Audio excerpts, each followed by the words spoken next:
It's an O1 or D1 or P1. Can't tell if that's some type of contact, but it looks a little burned and charred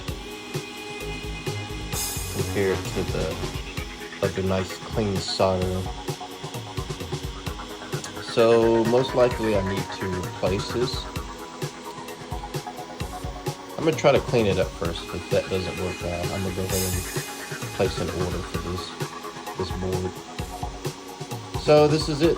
If you guys are getting that error that's telling you to